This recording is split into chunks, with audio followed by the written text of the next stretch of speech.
अम्मा जी भी ना बैठल बैठल खाली फुटानी करत रहे।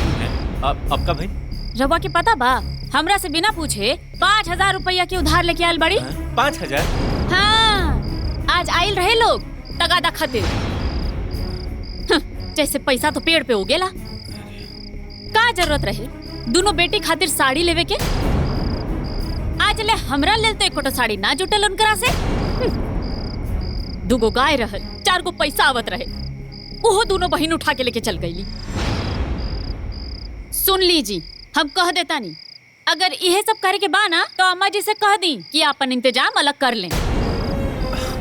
सोना जी, आप खुद ब खुद से सोच के देखी, माई की उम्र देखले बनी कितना बूढ़ हो गई बड़ी।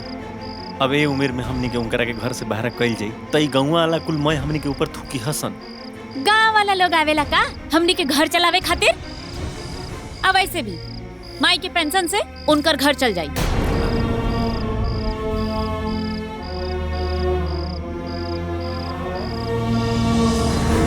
जब देखा तब खाली बहस करता है, खाली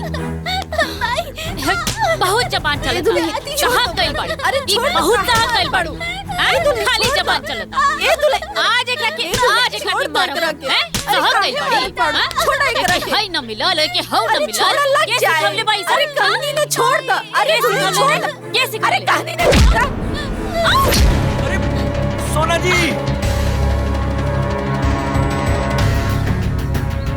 सोना जी,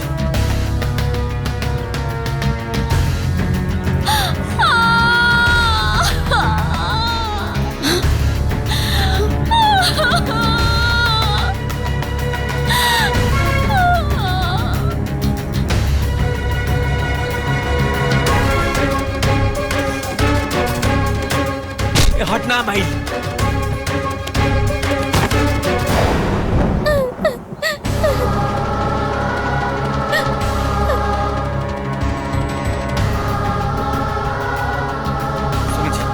अब कहीं लागल तो नहीं तो खाओ, बहुत गहीरा हो गई सोना जी।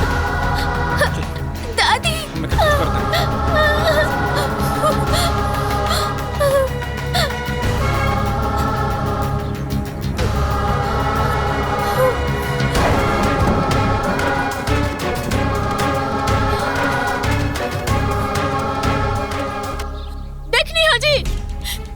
कैसे हमके मारे के चाहत रहे। तो हमर बाप दादा के करम अच्छा रहत, जब बच गई नी ना तो तनिका सा और आगे गइल रहती तो हमार तो सर फट गइल रही इतना मसीनिया से। ए बेटा, हम जानबूझ के धक्का ना मरनी है, उत जाया। बस भाई, बहुत हो गई तहर ड्रामा। अरे हम शुरुए से जानता नहीं कि तहरा के लक्ष्मी पसंद ना ही है। यही से तू जानबूझ के इनकरा संगे तू लफड़ा करत रहलू। और देख तोरा वजह से ही कितना खून निकलता।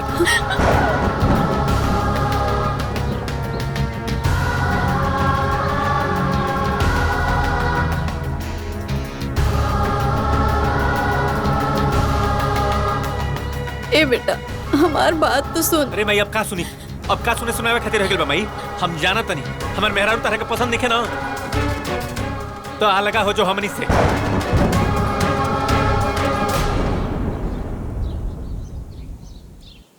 बाबू, एमे हमार कोनो गलती नहीं खे। ना माई, एमे तोर कोनो गलती नहीं खे। अरे एमे गलती हमार बा कि हम तारा कोख से पैदा लेके।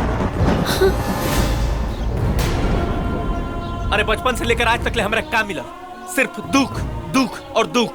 और वैसे भी माई, तू आज तक ले का कैले हमरा खातिर? बोलू। वाह बेटा वाह, जौन माई पूरा जिंदगी तोरा के पाल पोस के बड़ा कैली, आज तू बड़ा हो गईला तो ऊ माई के कहत बड़ा कि तू हमारा खातिर कैलू का? सही है कहता नहीं, एकदम सही कहता नहीं। अरे हम मानता नहीं कि बचपन से लेकर के आज तक ले तू हमरा के पललू पोसलू। हम तारा के मेरा पालक पोसत बानी। तार दवा दारू बीरो कपड़ा लत्ता जितना खर्चा होता है वो कैसे करता नहीं वो हम जानता नहीं। हो गए हिसाब बराबर। ऐसे आज के बाद तू मर जिया हमारा से कोनो मतलब नहीं। काल के काल हम पंच बुलाई, कल बंटवारा हो जाए। आज से हमारा और तहार रिश्ता खत्म।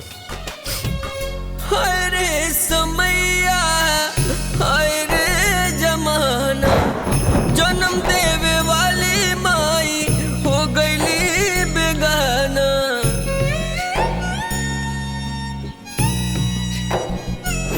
तोहार परछाई बन के रहब, एगो बड़का घर बना के तोहरा के महारानी जैसन रखब।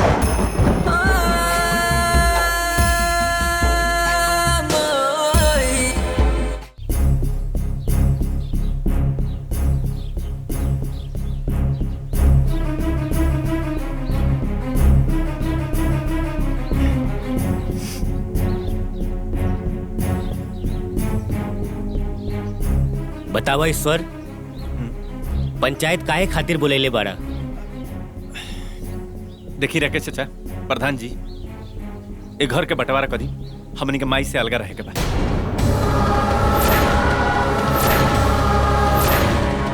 का कहा तारा? माई के हम न रखब? अरे बुड़बक, इनकर इकलौता बेटा तो बड़ा। अरे मन्नी हमनी बंटवारा होला लेकिन 2-4 भाई में होला।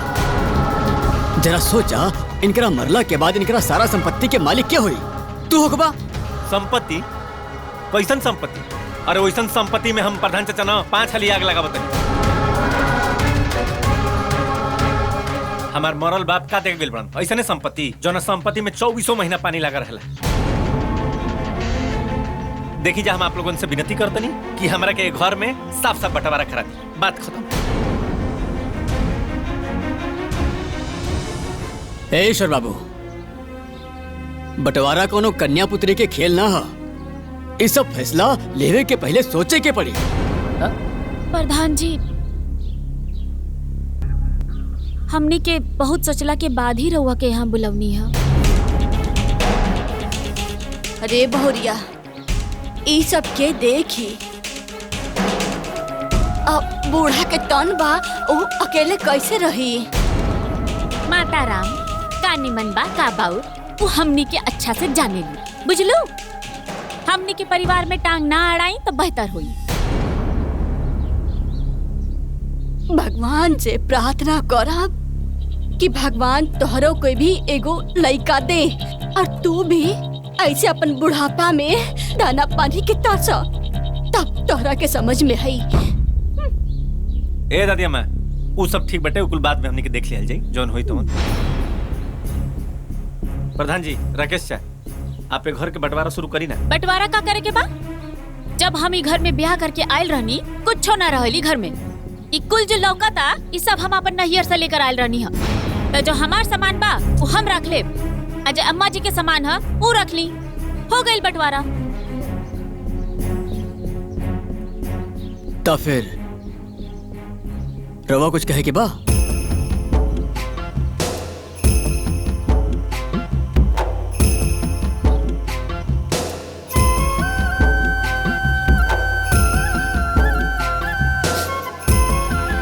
जौन हमार बेटा कहा था ना, रवा वही करी।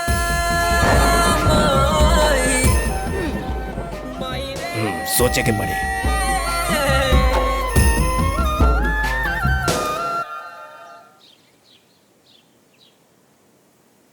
अभी सोच विचार के फैसला लेवल जाता नहीं। तमाई जी देखी, इस साइड के हिस्सा आपके रहा, ठीक बा? और बबुआ तहार इस साइड के आधा।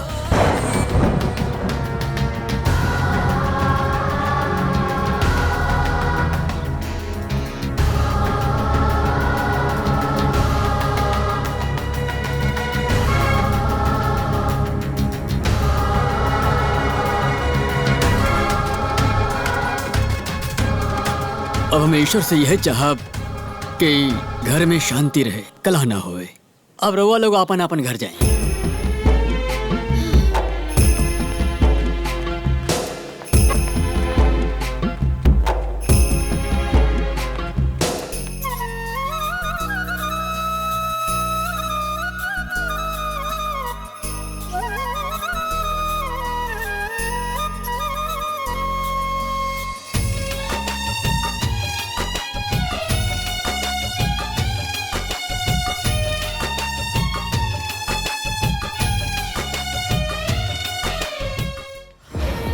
चला चला ले चला, संभाल के। अरे लेटाई लेटाई, कायदे से, आराम से। संभाल के। हाँ अरे डॉक्टर साहब आ गए ने।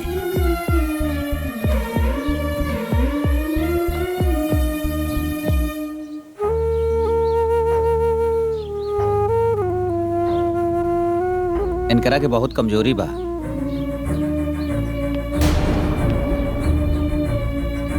अरे खाना पीना सही से खात नहीं खे, ई वजह से सब भइल बा। चाची खाना वाना सही से खाइल करा। हे भगवान, हम तोहरा से कहता नहीं, आदमी से ना। जे केहू भी हमार खटिया के हाथ लगवलस ना, ओके लकवा मार दे, लकवा।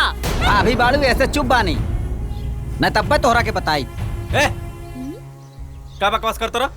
एगो तो हमार सामान बिना पूछले ले गेल हवा, आ ऊपर से हमारा मेहरारू से बहस करत रह। जेकर माई बाड़ी ओके कोनो परवाह नहीं खे।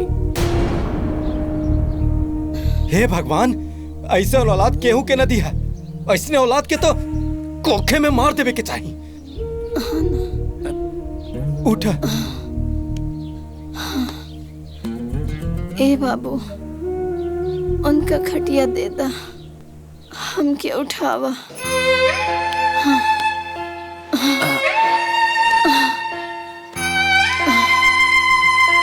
चल आराम से चाची। हाँ।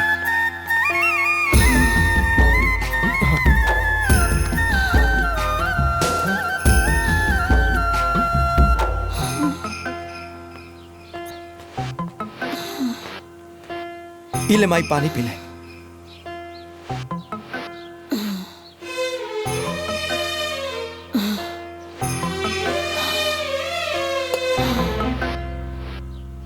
बाबू रवा लोग जाइए अपने घरे।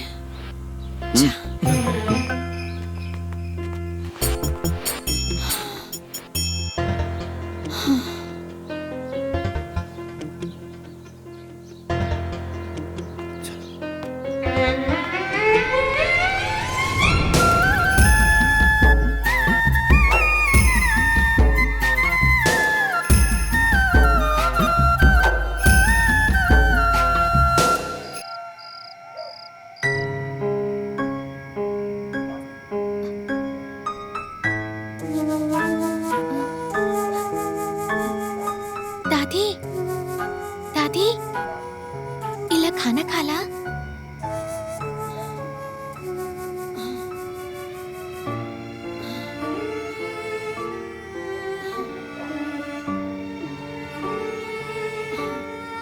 दादी,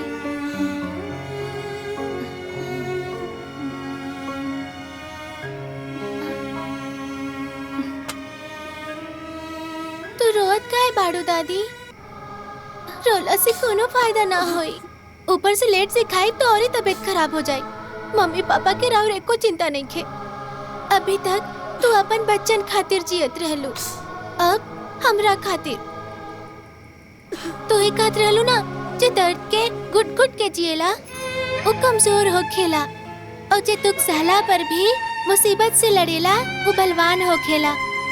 तू तो बड़ी बलवान बाड़ू ना, हंस दे ना एक बार।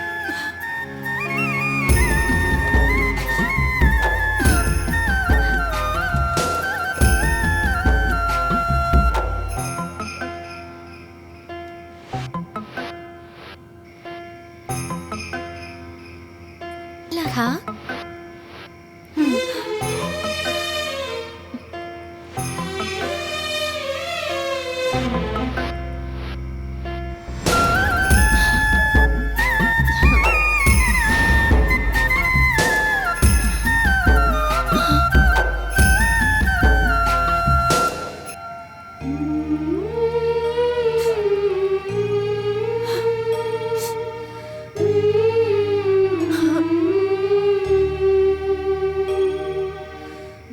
मम्मी पापा बहुत गंदा बाड़े, तोरा साथे ऐसे करत बाड़े। जब हमू बड़ा होखब ना तो मम्मी पापा साथे ऐसे ही करब। अरे हमार बिटिया, ये नीमन बात नहीं खे। जब कोनो औलाद ना अपने माई बाप से अलग हो जाला ना, तो माई बाप के बहुत तकलीफ होला।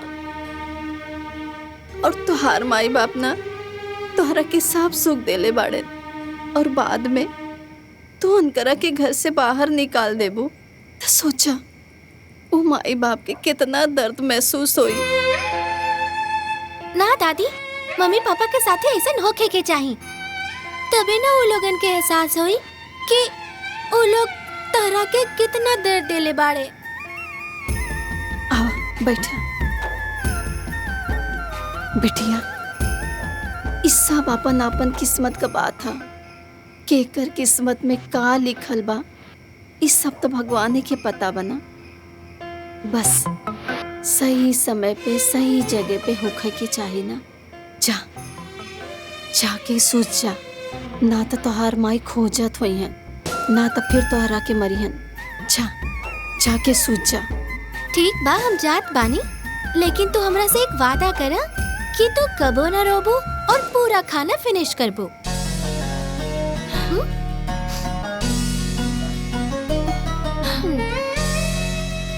हम वादा करतानी कि हम ना रोई। इला जल्दी जल्दी खा के पूरा फिनिश कर दा, हम जात बानी। मुआ।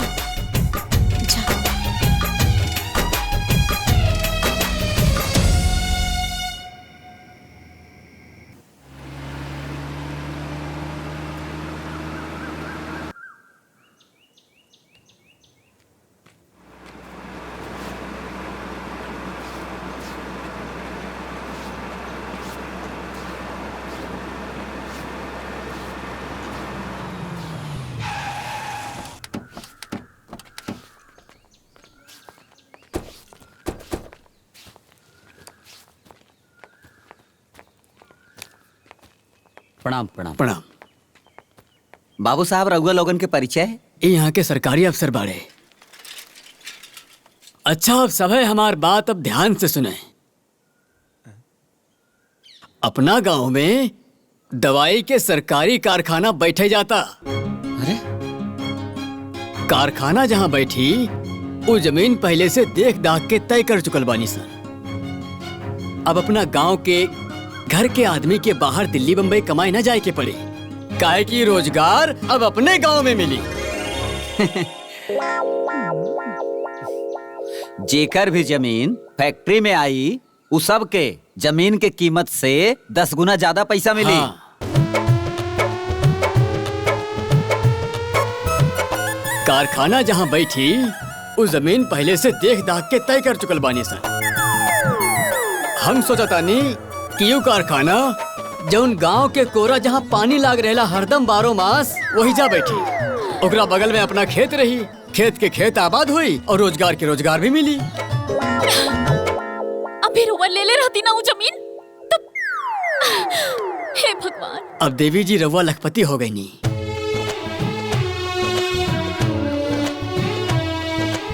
अब और बाकी की जिंदगी सुख चैन से गुजरी। वो कहावत कहलू हा कि भगवान अगर एगो रास्ता बंद करेला तो दूसर खुल जाला। अब रउआ केहू के सहारा की जरूरत नहीं है।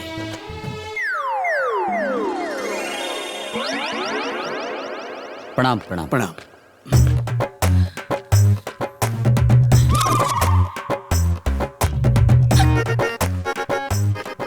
ए बबलू, तनी यहाँ से घर छोड़ दा।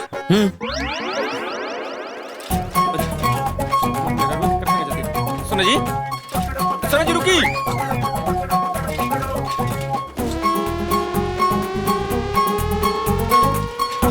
रुकिए।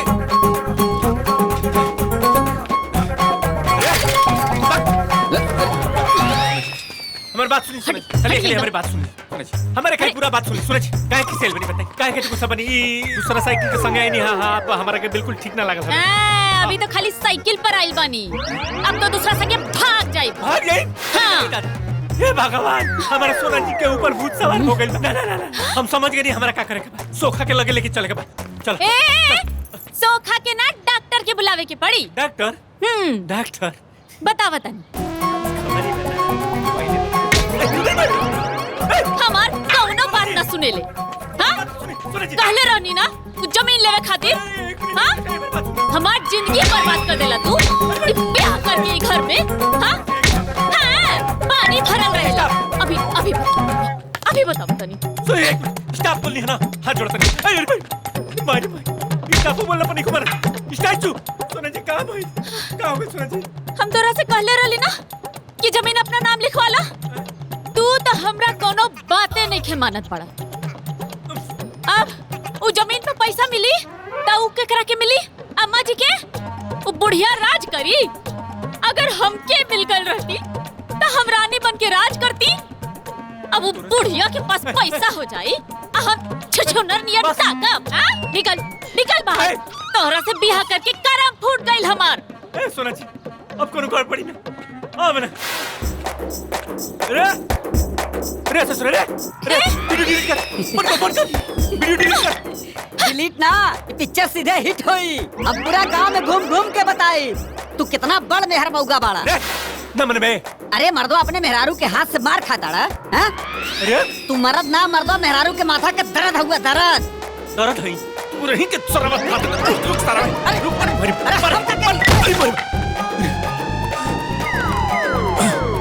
अरे बाप रे। आपन पसंदीदा फिल्म देखे खातिर डाउनलोड करी दंगल प्ले ऐप।